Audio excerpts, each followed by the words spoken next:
Welcome, everyone. Close your eyes for a moment and imagine this. You are standing on a dusty road in Italy. More than 100 years ago, the air smells like oil and metal. The ground trembles. A machine roars past you like a wild animal. The crowd shouts, your heart beats faster. That moment changed the life of a young boy, and that boy would grow up to create one of the most powerful names in the world, Ferrari. This is not just a car story. It is a story about obsession, about discipline, about pride, about pain, about refusing to live an ordinary life. And as you listen, you will improve your English step by step through a powerful, real-life journey.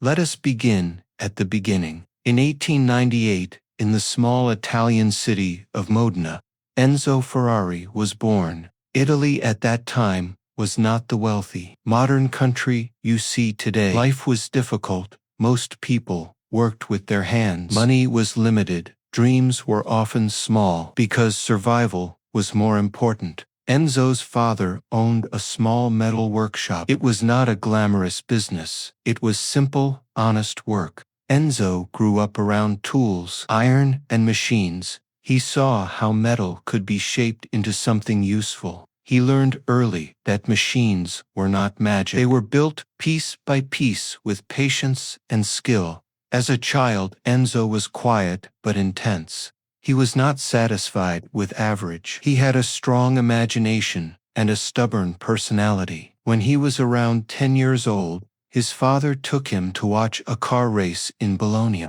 That race was not just entertainment, it was destiny, the noise of the engines, the speed of the cars, the courage of the drivers. Everything shocked his young mind.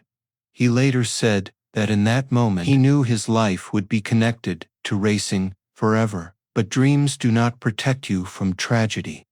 In 1916, during World War I, Enzo's father died soon after. His older brother also died. Enzo was only 18. He had to grow up quickly. Grief entered his life early. The war created uncertainty everywhere in Europe. Enzo himself was drafted into the Italian army. He worked as a mechanic for the military. Later, he became seriously ill during the flu pandemic and was discharged when he returned home. He was a young man with no clear path, but one clear passion: racing. He applied for a job at Fiat, one of Italy's largest car manufacturers, but he was rejected. Imagine that. The man who would build Ferrari was once told he was not good enough, but rejection did not stop him.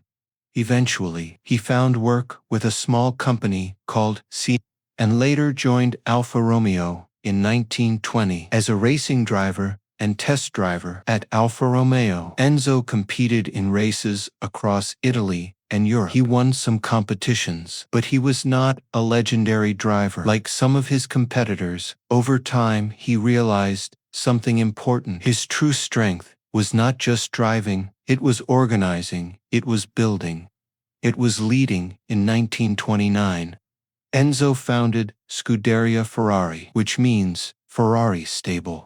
The name was inspired by horse racing teams. At first, Scuderia Ferrari managed Alfa Romeo cars and drivers. It was not yet an independent car manufacturer, but something powerful was happening. Enzo created a culture of discipline. He demanded excellence. He studied engines deeply. He understood that racing is not about luck. It's about preparation, strategy, and mental strength. Around this time, Enzo adopted the famous prancing horse logo. The symbol originally belonged to World War I fighter pilot Francesco Baracca. After the pilot's death, his mother suggested Enzo use the horse for good luck. Enzo placed the black horse on a yellow background, yellow being the color of Modena. That logo would later become one of the most recognized symbols on Earth. In the 1930s, Scuderia Ferrari became very successful in racing. But tensions grew between Enzo and Alfa Romeo. Management Enzo wanted more control and independence. In 1939, he left Alfa Romeo Because of a legal agreement, he was not allowed to use his own name in racing for several years, so he founded a new company called Auto Avio Costruzione. Then World War II began. Racing stopped. Factories were bombed. Italy suffered deeply.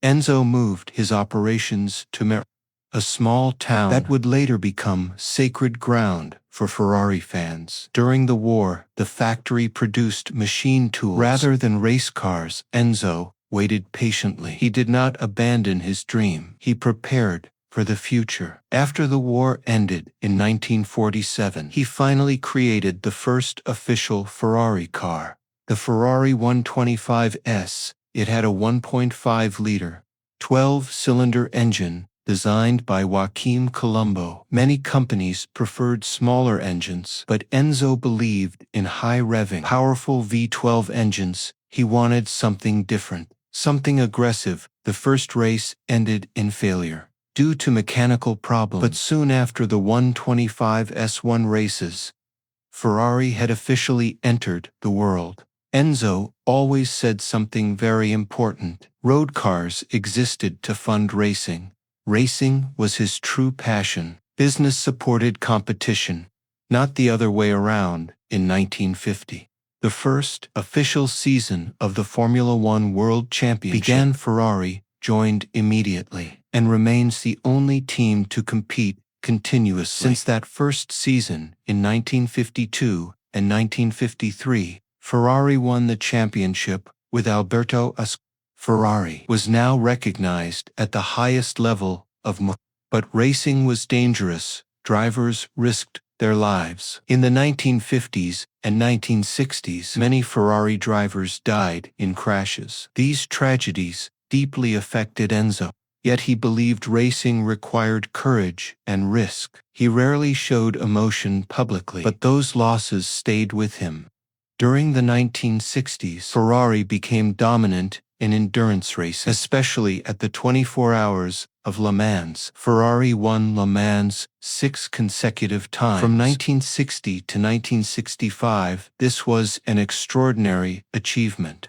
Then came one of the most dramatic rivalries in automotive history. In 1963, Ford Motor Company attempted to buy Ferrari. Negotiations were close to completion, but when Enzo realized he would lose control of racing decisions, he ended the deal. This angered Henry Ford.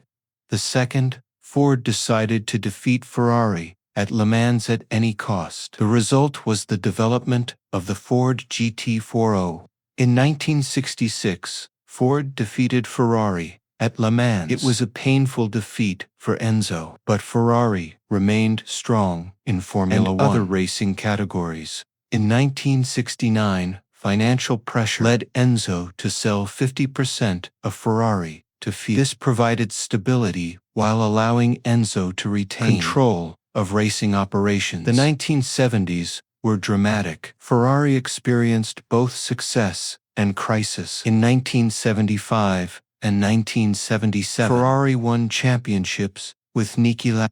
In 1976, Lauda suffered a terrifying crash at the Nürburgring. His car caught fire. He suffered severe burns. Many believed he would never race again, but only 6 weeks later, he returned to competition. That comeback became one of the most inspiring moments in sports. Behind the scenes, Enzo carried deep personal pain. His son, Alfredo Dino Ferrari, died in 1956 from a muscle disease. Dino had been involved in engine development. After his death, Enzo named a line of Ferrari cars and Dino engines in his memory. This loss changed Enzo. He became more serious, more distant.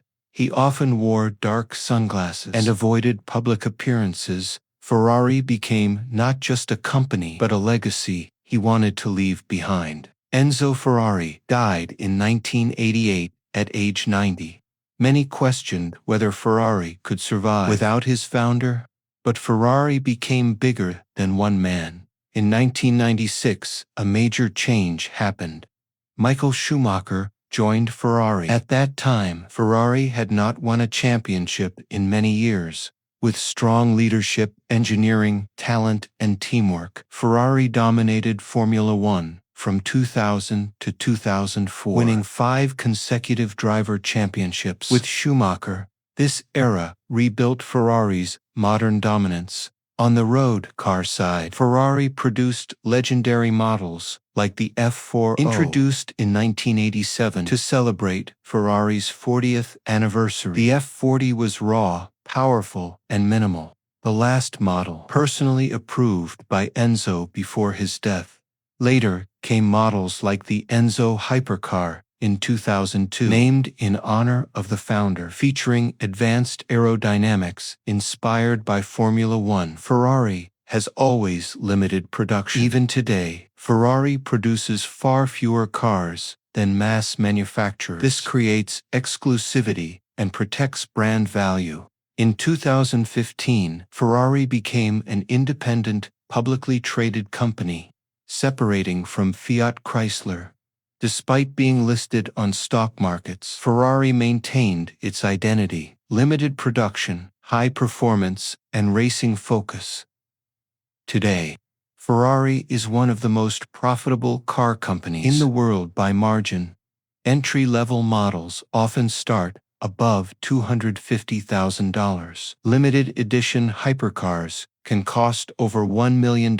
Some rare, classic Ferraris have sold for more than $50 million. At auctions, Ferrari is more than cars. It has museums in Maranello and Modena. It has Ferrari World in Abu Dhabi, a theme park celebrating speed and innovation. It has exclusive events for owners. It has merchandise and global fan communities. Now, the world faces another transformation. Electric vehicles. Ferrari, famous for loud V12 engines, must adapt to a quieter future. It has introduced hybrid models like the LA Ferrari and announced plans for fully electric vehicles. But Ferrari understands something essential. People do not buy Ferrari for transportation. They buy emotion, even if the engine becomes electric. The feeling must remain powerful. If we look at the entire journey, we see a pattern: a boy inspired by a race, a young man shaped by war and loss, a driver who discovered leadership, a founder who protected identity over profit, a brand that survived rivalry, tragedy, and technological change. Ferrari teaches powerful lessons. Protect your standards, value excellence over volume. Stay consistent across decades, turn pain into discipline. Build something that lasts beyond your lifetime. Ferrari did not become legendary overnight. It required decades of focus, pressure, and rebuilding. And as you listened to this long story, you practiced something important too. You followed history in simple English. You learned vocabulary naturally. You trained your listening skills. Just like Ferrari builds excellence step by step, you build your English step by step. The real engine of success is not noise, it is consistency, and that is the true Ferrari mindset.